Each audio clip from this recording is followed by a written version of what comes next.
Les amis, réveillez-vous, vous êtes là? Parce que ne l'oubliez pas, le monde bouge, bougeons. Mais je vois que vous êtes tous là. Alors on va céder la parole pour cette séquence tant attendue. Et je vois que tous nos invités sont arrivés, je les en remercie. Donc nous allons nous éclipser. Je vais céder la parole à Olivier Allemand, qui sera chargé de l'animation de cette séquence. Mais permettez-moi de dire un merci tout particulier, vous ne m'en voudrez pas, à Serge Papin, qui, malgré les événements douloureux dont nous avons parlé ce matin et pour lequel nous avons aussi, nous, un message pour nous associer à l'hommage national. Je sais que, Serge, vous y étiez, tout comme vous étiez auprès de vos équipes ces derniers temps dans le Sud, à Trèbes. Vous avez fait le choix d'être ici et vous repartez très vite. Nous en sommes très, très, très reconnaissants. Soyez-en sincèrement remerciés par l'équipe du bureau et l'ensemble des congressistes. Et puis un merci particulier à Éric Orsena, qui il y a quelque temps m'a dit « Je voulais venir, je ne viens plus, excuse-moi ». Et je lui ai dit « Hors de question de nous lâcher comme ça en rase campagne ». Donc il a fait l'impossible, il s'est coupé en 4 pour être hier dans le Sud à Arles, je crois, et aujourd'hui avec vous. C'est une marque et un signe pour ces deux personnes d'un très grand attachement à notre organisation. Merci de les applaudir pour les remercier. Merci Christiane, on va nourrir ces applaudissements. Je vais vous demander, parce qu'on est en retard, d'accueillir et de réapplaudir Monsieur Serge Papin, PDG du groupement coopératif Système U, qui va là aussi introduire cet après-midi. On a envie là aussi de vous faire bouger, de nous faire bouger. Vous avez déjà, vous en tant qu'agriculteur, déjà fait beaucoup de choses et vous avez déjà fait beaucoup évoluer vos pratiques. Évidemment, le contexte et l'environnement fait qu'il va falloir continuer à bouger. C'est ce qu'on va essayer là aussi de vous faire comprendre durant toute cet après-midi sur un certain nombre d'items. Et sur chacun de ces items, on aura à la fois un intervenant extérieur qui nous donnera sa vision des choses. C'est le cas pour la construction des prix, pour la montée en gamme. On le verra pour le contrat de solution, pour le numérique, pour le changement climatique, mais aussi pour la compétitivité. Ce sont vraiment les 6 items que nous allons développer cet après-midi. Et pour cela, évidemment, il s'agira d'un dialogue, parce que là aussi, vous pourrez réagir en direct et poser vos questions en direct à l'ensemble de nos invités. Il y aura un numéro SMS qui est le 06 44 63 07 14. Donc c'est assez simple. Si vous avez une question à poser, vous envoyez vos questions à ce numéro de téléphone. J'aurai l'occasion de vous le redonner durant toute cet après-midi. Mais c'est vrai, le contexte étant celui qu'on connaît. Merci Serge Papin d'être avec nous. Peut-être un petit mot quand même sur ce qui s'est passé ce matin. Bonjour à tous. Merci ma chère Christiane du soutien et que vous avez traduit aussitôt. Évidemment, on a été touchés par tous ces soutiens. Ce matin, j'étais aux Invalides. Le président de la République a fait un discours particulièrement émouvant.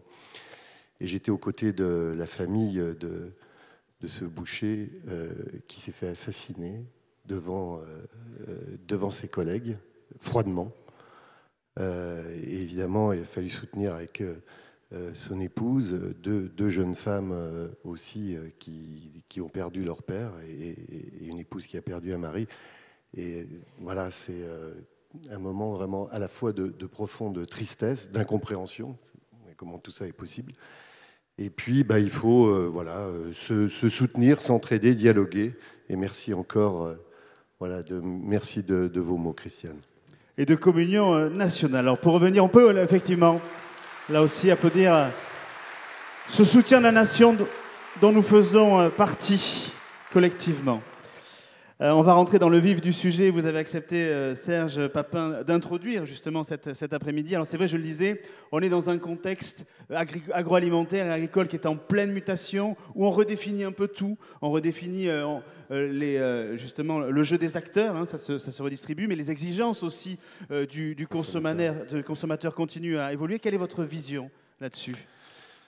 Alors, moi je crois déjà que depuis trop longtemps, depuis 30 ans peut-être, on demande au budget de l'alimentation qui s'appauvrit de jour en jour. On lui demande de financer tout le reste. Et ça, c'est pas possible.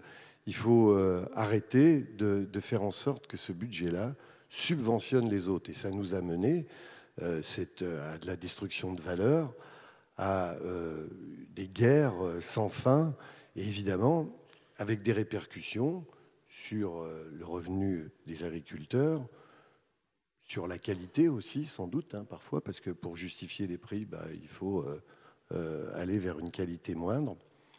Et il faut que cela cesse. Je trouve que ça, c'est le premier point. Et on est en train de basculer. Et on vit, de ce point de vue-là, je trouve, une prise de conscience qui est intéressante. Évidemment, elle part, bien sûr, elle part du consommateur. Et ce consommateur, il est conscient maintenant que ce qu'il consomme a des répercussions sur d'autres choses, en particulier sa santé, notamment. Hein, il est informé chaque jour, vous le voyez, il y a des études qui sortent, alors qui sont discutables hein, parfois, mais enfin en tous les cas qui le sensibilisent à l'idée que s'il consomme mieux, il va, et ce qui n'est pas faux, il va vivre mieux. Il est sensible aussi à tout ce qui concerne l'environnement, hein, quel impact peut avoir la production sur l'environnement. Il est sensible au lieu de production, ça compte pour lui. Il est sensible à l'emploi, bien sûr, et il est sensible au partage de la valeur. Tout ce que l'on peut, nous, échanger avec le consommateur, eh bien, il veut savoir, par exemple, quand il est question de prix de crise pour les agriculteurs, et il en a été question souvent ces derniers temps, il ne comprend pas non plus, et il ne comprend pas qu'il y ait cette injustice. Donc ça veut dire que son opinion change, et évidemment, ce changement d'opinion a une répercussion aussi sur la notion de responsabilité là, des parties prenantes que sont les distributeurs. Et je crois qu'aujourd'hui, je dirais pour l'ensemble de la distribution, cette prise de conscience du consommateur fait évoluer l'état d'esprit aussi, je le crois, alors je le dis avec certaines précautions, mais fait évoluer l'état d'esprit des distributeurs, de ceux qui mettent en marché, et pousse à faire en sorte qu'on puisse justement réconcilier ces attentes nouvelles du consommateur, on pourrait dire attentes, parfois exigences, et faire en sorte que pour y répondre, on puisse faire différemment. Et je trouve que ce qui s'est passé ces derniers temps avec les États généraux, entre autres, mais pas que, eh bien, fait changer les états d'esprit. Et on sent bien, enfin moi je le ressens vraiment, que nous sommes à un moment de bascule où peut-être, voilà, si on est tous ensemble déterminés, comme voilà, et si on s'engage sur des voies nouvelles, sur des voies de progrès, eh ben, on peut à partir de maintenant changer les choses. Et ça va correspondre c'est-à-dire au changement du consommateur. Il faut que ça corresponde aussi au changement des pratiques, que ça soit sur la valeur, que ça soit parfois aussi sur la façon de produire, et que ça soit aussi sur l'alignement entre ce que veut le consommateur et ce que doit faire donc le producteur. Et l'ensemble des acteurs de la chaîne. On va évidemment approfondir ce que vous venez de dire en propos introductifs. On va parler plus spécifiquement de la construction des prix. Et pour ça, je vais demander donc à Patrick Bénezit de nous rejoindre. On peut applaudir Patrick, là aussi, qui est secrétaire de la FNSEA et qui est un éleveur dans le Cantal. Donc je ne sais pas s'il y a des Cantaliens dans la salle, mais effectivement, il y en a, voilà. Donc, sans omettre de vous rappeler qu'à partir de maintenant, vous pouvez poser vos questions sur la construction des prix. Pour ça, il y a un numéro SMS qui est le 06 44 63 07 14 et on répondra à vos questions, à vous qui nous les posez en direct. Alors c'est vrai que le coût de production, je rappelle là aussi, Serge Papin, que vous avez été président de l'atelier qui a travaillé sur ces questions de répartition de la valeur aux états généraux de l'alimentation. Et c'est vrai que le changement de paradigme, c'est de partir maintenant du coût de production des producteurs agricoles avant de rajouter les différentes valeurs intermédiaires pour pouvoir faire en sorte que les agriculteurs puissent vivre dignement de leur travail. Donc se pose la question de suite de la construction du coût de production. Là aussi, comment vous y avez réfléchi au sein des ateliers, Serge Papin? Alors, je pense que ça, c'est la grosse réforme. Ça ne suffira pas, mais c'est le point de départ de pratiques nouvelles. Le changement ou l'inversement du contrat. C'est-à-dire que désormais, c'est à partir des prix de revient, des indicateurs de coûts de production des matières premières agricoles que se construit le prix. Donc ça veut dire pour ça qu'il faut des indicateurs de prix de production. Ces indicateurs doivent être déterminés par l'interprofession. Bon, il y a un peu de boulot parce que les interprofessions, il faut qu'elles se réforment. Je ne sais pas où ça en est de ce côté-là. Je n'en entends pas trop parler, pour être franc avec vous.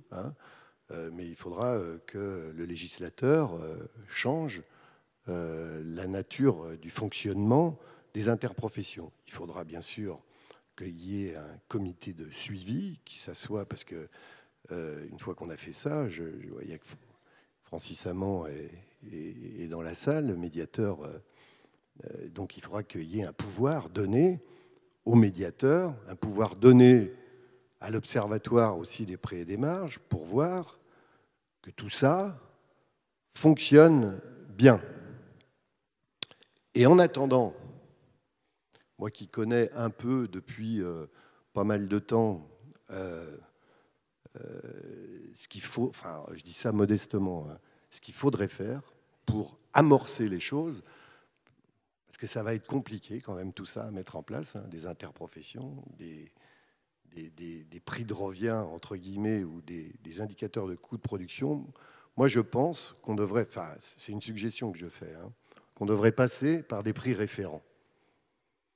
Pourquoi je dis des prix référents?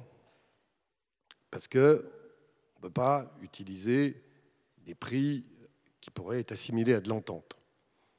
Mais un prix référent, c'est quelque chose qui peut établir un compromis sur les grandes matières premières. On sait quel pourrait être, au départ, le prix référent sur le lait, sur le porc ou sur la filière bovine, par exemple. Moi, je serais capable de vous les donner si vous me les demandez, là. Quels pourraient être les prix référents. Et je pense pouvoir dire aujourd'hui que ces prix référents, la distribution, la grande distribution, en tous les cas, ne s'y opposera pas. Au contraire, je pense même qu'elle pourrait s'inscrire dans cette amorce des choses. Parce qu'il va bien falloir donner le coup d'envoi. Parce qu'autrement, on est quand même toujours dans l'attente. Bon, je sais qu'il doit se passer des choses au mois de mai. Il y a des négociations aujourd'hui qui se passent encore mal. Mais il faudrait qu'on avance là-dessus. On sait, en France, ce que l'on peut faire, ce qu'il doit être fait en matière de prix. Tout le monde, en plus, est d'accord.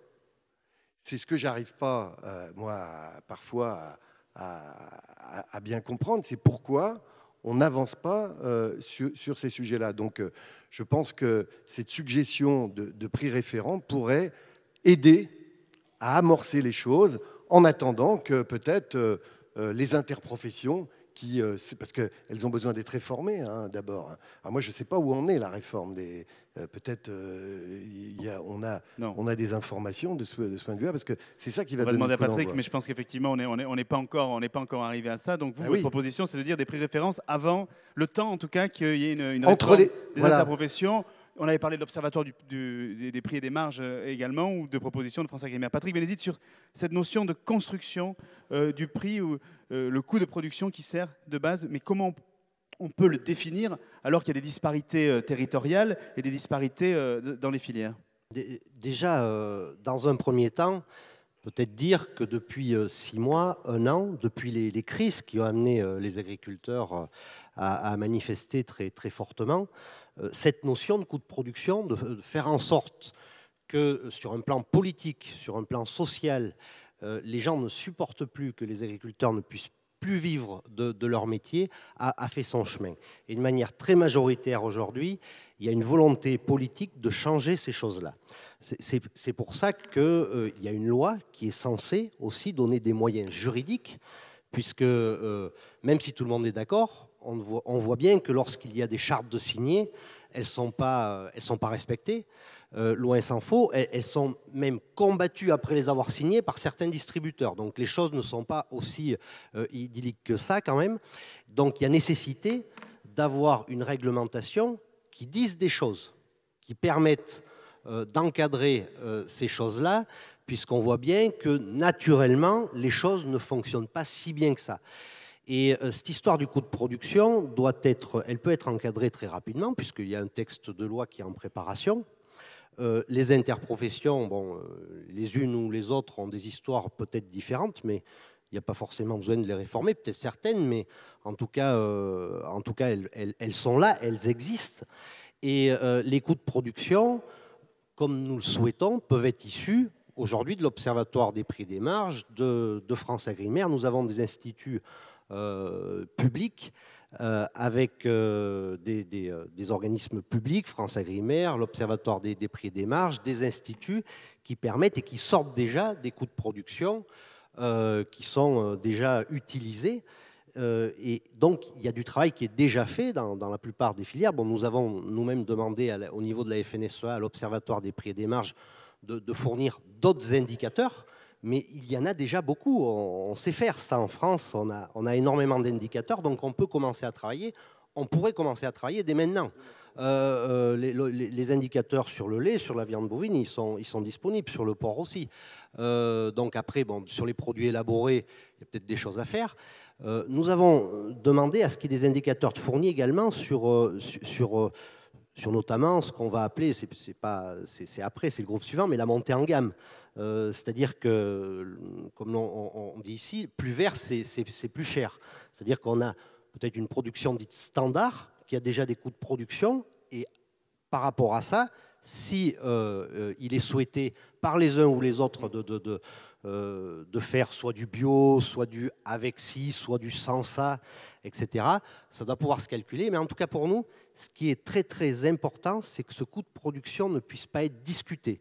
Nous, ce qu'on ne veut pas, c'est que derrière, le coût de production soit une notion qui puisse être fabriquée par Leclerc ou Lactalis sans qu'il y ait une neutralité par rapport à ça. Et ça, on y tient vraiment. C'est important. Donc du coup, c'est la question de fond. C'est effectivement, si on part d'un coût de production qui n'est pas discuté, après derrière, certains transformateurs et certains distributeurs doivent là aussi rajouter un certain nombre de coûts et de marges. Et finalement, est-ce que le prix final, vous disiez plus vert c'est plus cher quand il y a une valeur ajoutée, mais pour un produit standard, déjà automatiquement, Serge Papin, ce sera plus cher à l'arrivée. Donc là aussi, est-ce que le consommateur est en capacité d'accepter malgré tout ce surplus financier? Il n'y a pas de sujet de ce point de vue-là. Honnêtement, je le dis en tant que professionnel du secteur, hein, et je le connais bien, ce secteur.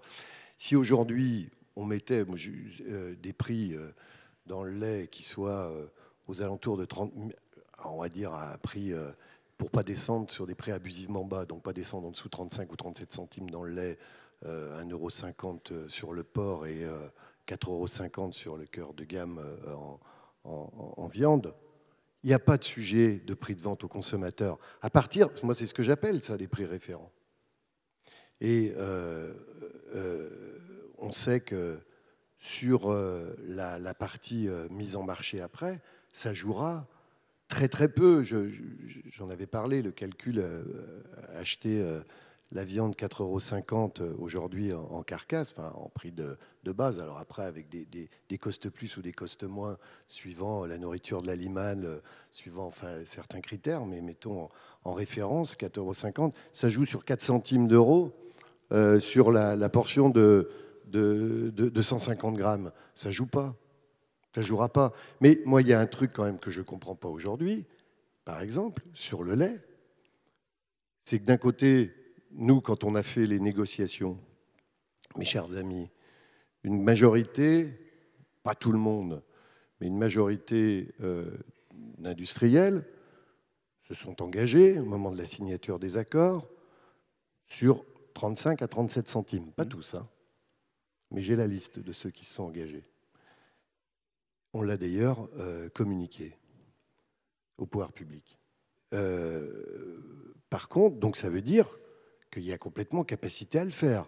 Ça veut dire que les négociations ont été faites pour que ce prix-là soit payé. On est bien d'accord, puisqu'il y a 2% à peu près, au moins, à minima, d'inflation dans les négociations laitières. Expliquez-moi pourquoi, je ne sais pas, je ne comprends pas les mécanismes, au motif d'une poudre de lait qui est stockée je ne sais où, il est question que le prix du lait payé aux agriculteurs passe en dessous ces 35 centimes. Ça, je ne comprends pas comment c'est possible, honnêtement.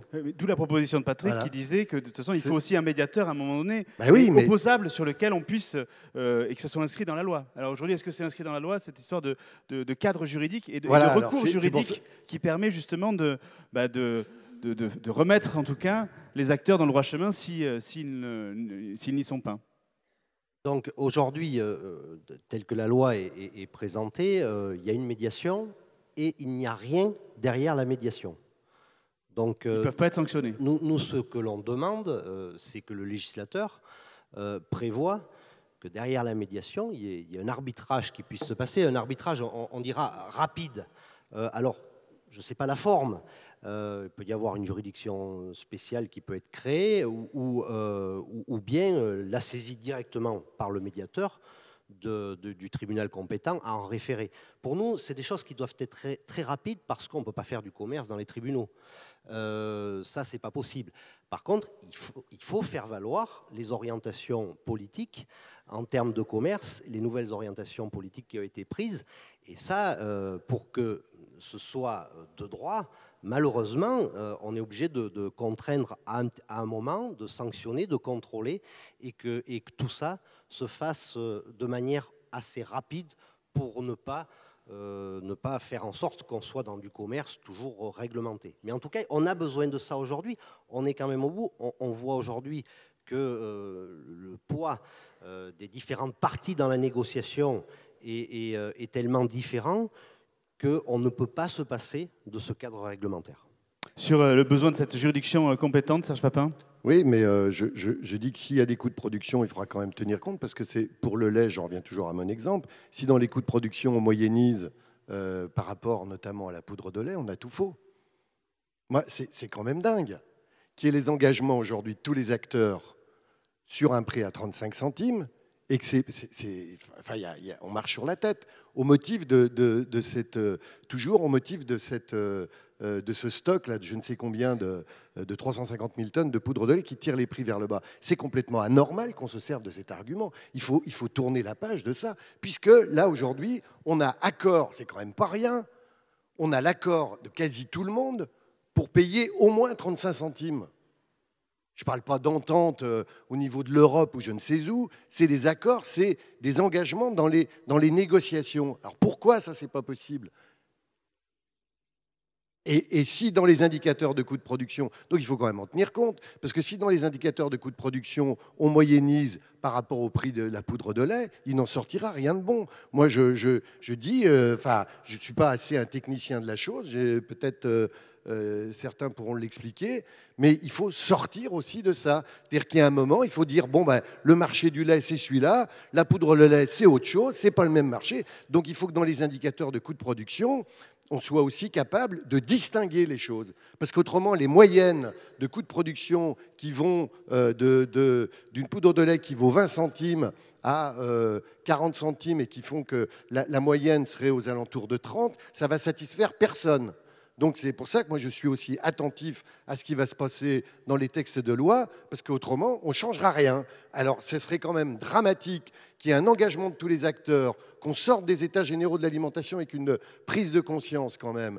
Et je suis d'accord que la charte n'a rien changé, il faut que la loi passe par ici. Mais maintenant, au moins pour ces grands secteurs, des responsabilités nouvelles sont prises, des prises de conscience sont à l'œuvre, elles s'incarnent dans des contrats et qu'on n'y arriverait pas parce qu'on n'est pas capable de distinguer les choses comme il le faut. C'est ça ma trouille, hein, ouais. Vraiment. Donc il faut que le travail soit assez fin dans chacune des filières pour pouvoir proposer ces prix indicateurs. Assez fin maintenant, si on prend par exemple le secteur laitier, je pense que le coût de production est un petit peu plus élevé que ce que non, vous mais dites. moi je dis peu importe. Je dis pas que... Peu importe, c'est pas le sujet. Par contre, le sujet peut être sur ce qui va sur le marché intérieur et sur ce qui peut aller sur le marché extérieur. Et là, on sait européen et export, il y a deux. Et là, on sait très bien que effectivement, il peut y avoir des différences. Mais quand on parle de contrat vis-à-vis de distributeurs du marché intérieur. Donc normalement, il ne doit pas y avoir de soucis là-dessus, puisque ces différents marchés ne sont pas forcément mélangés. On a des questions qui arrivent, donc ça c'est plutôt bien. Je rappelle le numéro SMS 06 44 63 07 14. Un petit mot quand même sur l'export, parce que malgré tout, Patrick, il faut quand même faire le distinguo entre ces deux marchés et rester compétitif à la fois dans le marché national, à la fois dans le marché européen et aussi dans le marché de l'export. Alors c'est valable pour certaines filières plus que pour d'autres. Alors, il faut bien segmenter les choses. Nous, ce qu'on attend de la part des États généraux et effectivement de la puissance publique, c'est que les choses changent effectivement sur le marché intérieur et également sur le marché européen, puisqu'il y a quand même quelques sujets d'ordre européen sur ces parties-là. Ensuite, on a aussi vocation à exporter des produits. Certains demandent une grande compétitivité sur des produits comme les céréales ou des sujets comme cela. Et d'autres produits peuvent aller chercher, là, pour le coup, de la valeur ajoutée à l'export. Donc là aussi, sur l'export, on peut être sur deux situations. Il y a une nécessité de besoin de compétitivité pour certains et pour d'autres, c'est d'aller chercher ces marchés qui peuvent être intéressants, qui parfois d'ailleurs sont plus lucratifs que certains marchés que l'on peut trouver en France et qui peuvent doper aussi les prix au niveau français. Donc ça, toutes les productions sont quand même peu ou prou concernées par cet aspect sport. On ne peut pas faire reposer l'intégralité de la responsabilité, effectivement, sur la distribution. La distribution peut être responsable uniquement de ce qu'elle nous achète. Et peut-être un petit détail, parce qu'entre les deux, il y a quand même un secteur que l'on oublie de citer un peu trop souvent, entre l'export et la grande distribution. Il y a également la restauration hors foyer.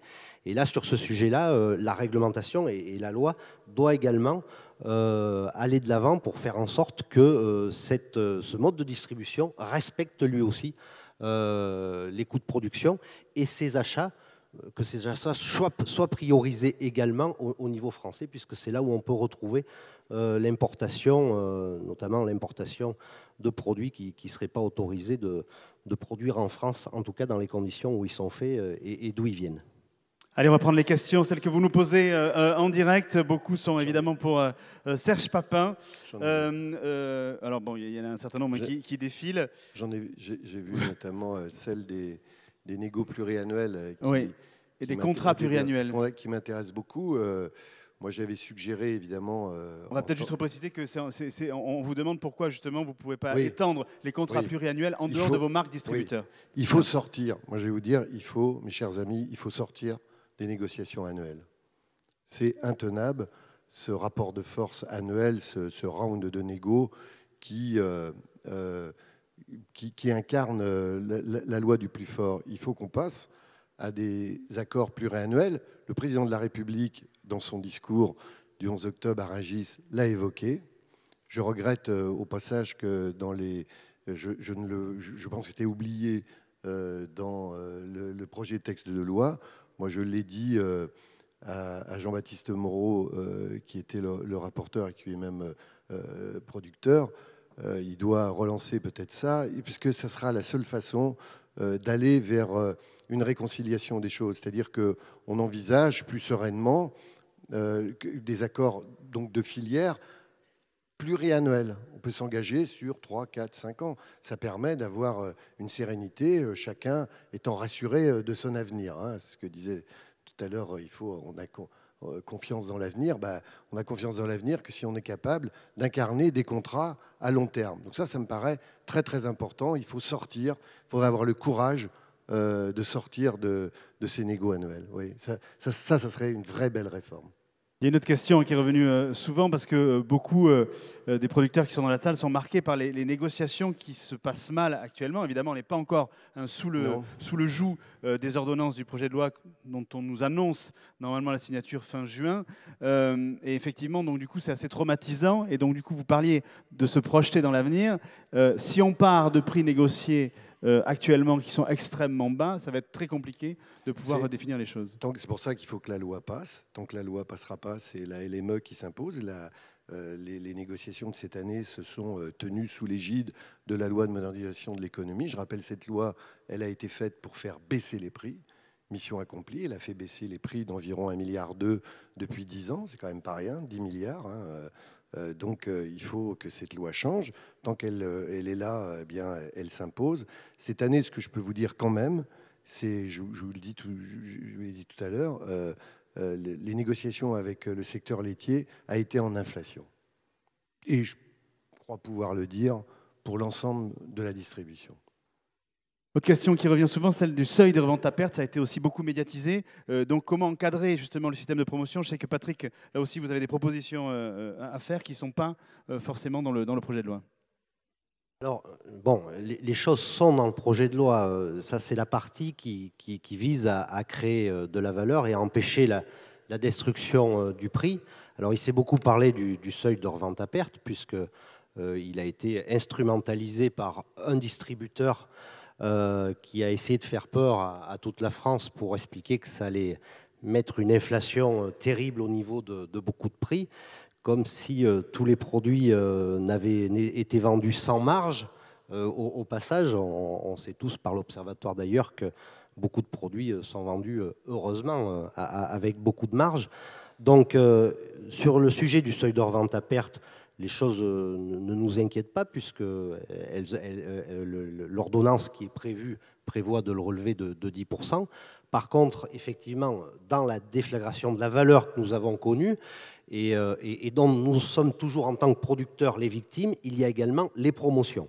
Et là, je dois dire que depuis le début de l'année, s'il fallait quelques preuves pour qu'il y ait une réglementation qui encadre davantage ces promotions, nous l'avons vu et les gens qui ont été manifestés devant chez pas mal de distributeurs ont pu le constater.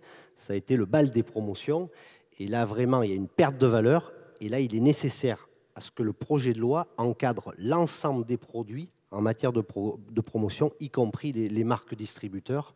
Et aujourd'hui, le texte est un peu mou par rapport à ça. Et il faut vraiment un encadrement très, très fort. On continue vos questions. À quand une loi, une ordonnance visant à décartéliser la grande distribution? C'est vrai qu'on est toujours dans le schéma de 4 centrales d'achat versus plus de 11 000 producteurs. Ouais, en même temps, il ne faut pas que ce soit l'arbre qui cache la forêt. C'est pas bon. Moi, il faut être prudent avec ça. S'il suffisait de cela pour modifier les prix à l'agriculture, je dis bon, ça vaut peut-être le coup de s'y intéresser. Du coup, malheureusement, je pense que c'est pas ça qui sera suffisant. La loi me semble plus importante que la décartélisation. Alors, juste pour rebondir quand même, avant de répondre à ça, sur ce qui a été dit, c'est vrai que précédemment, c'est vrai qu'aujourd'hui, c'est juste inacceptable la péréquation infernale. Mais vous savez, en gros, la grande distrib a besoin de 25% de marge, à peu près de marge brute, sur le chiffre d'affaires comparé au chiffre d'affaires hors taxe, hors essence. C'est vrai ça pour l'ensemble, je le dis en moyenne, de la grande distrib. Bon, avec ça, c'est en gros c'est publié 2% de résultats nets. Il est certain que si vous subventionnez les prix les plus connus qui sont visibles dans les comparateurs, donc les produits des marques les plus puissantes, fatalement, vous demandez à d'autres produits d'être vendus en péréquation avec des marges trop importantes ou payées pas assez cher. C'est ce qui se passe. Je ne vais pas refaire l'exemple du Nutella, mais bon, c'est la vérité. Donc ça, c'est un point important. Le fait de déverrouiller le SRP permettra de rétablir une péréquation plus juste. Ça, c'est quand même un point important. Après, le cartel de la grande distrib, je vais vous dire, c'est vis-à-vis... Aujourd'hui, si on prend, nous, l'accord que l'on a avec Auchan, c'est fait pour les grandes marques internationales. En aucun cas, c'est fait pour les PME, en aucun cas, c'est fait pour notre marque. Mais je vais vous dire, moi, mes chers amis, je représente ici des commerçants indépendants. Vous êtes aussi vous-même parfois organisés en coopérative, et tant mieux.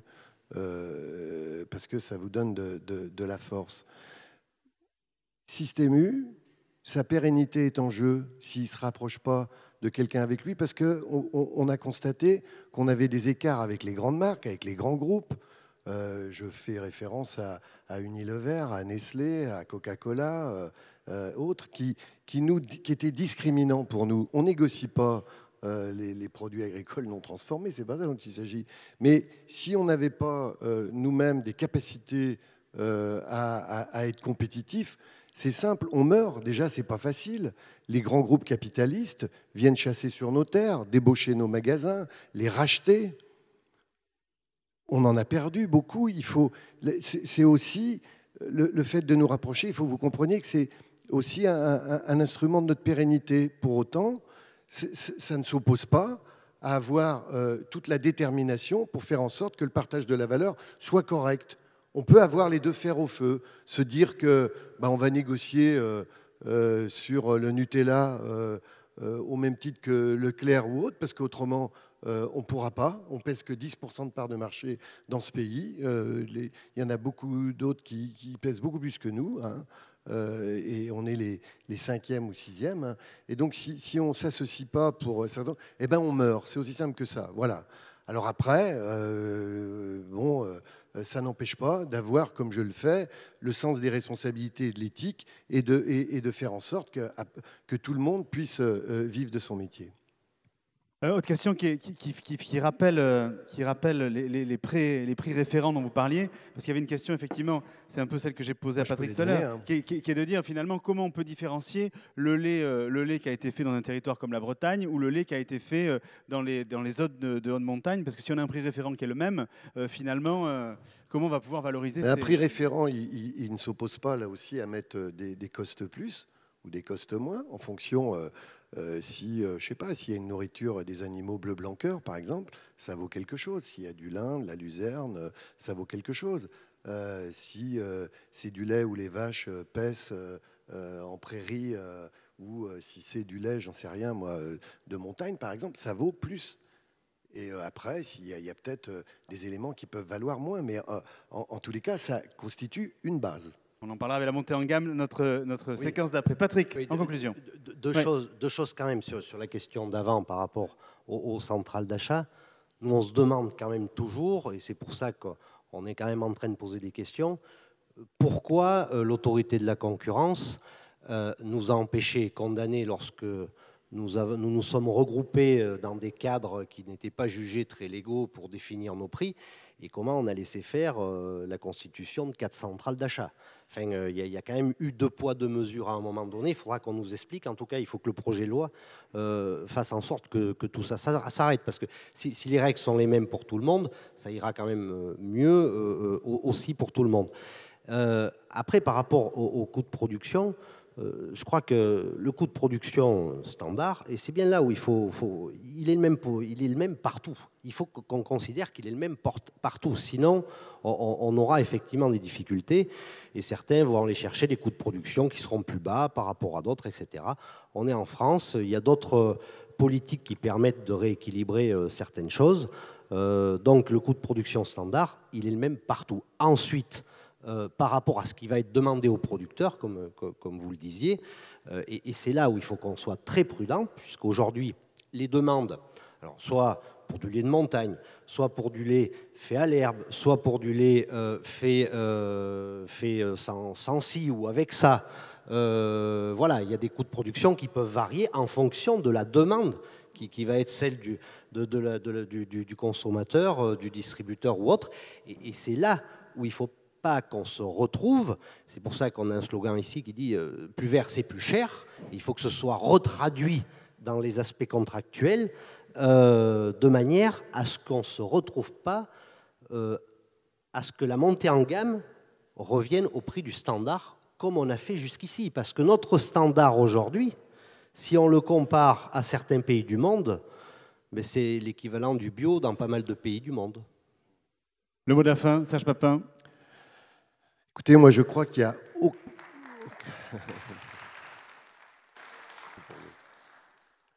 y a aucune raison qu'on ne puisse pas, dans ce pays, faire en sorte que le prix des matières premières agricoles ne soit pas rémunéré à leur juste prix. Aucune.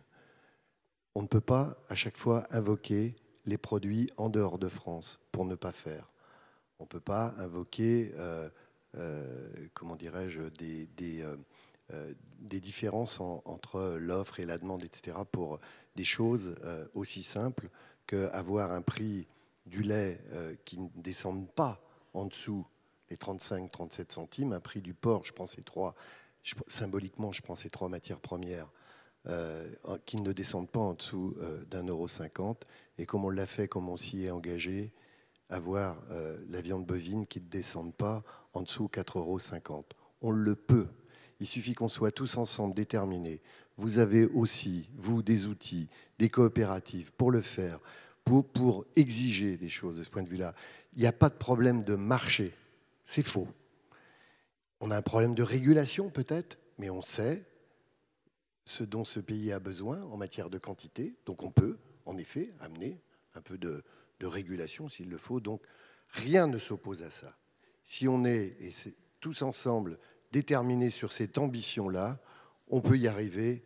Et je crois pouvoir dire, en tous les cas, pour Système U, c'est sûr, je crois pouvoir dire, avec un peu de guillemets, avec un peu de précaution quand même, mais que désormais aussi, les distributeurs peuvent être les alliés des agriculteurs. Merci.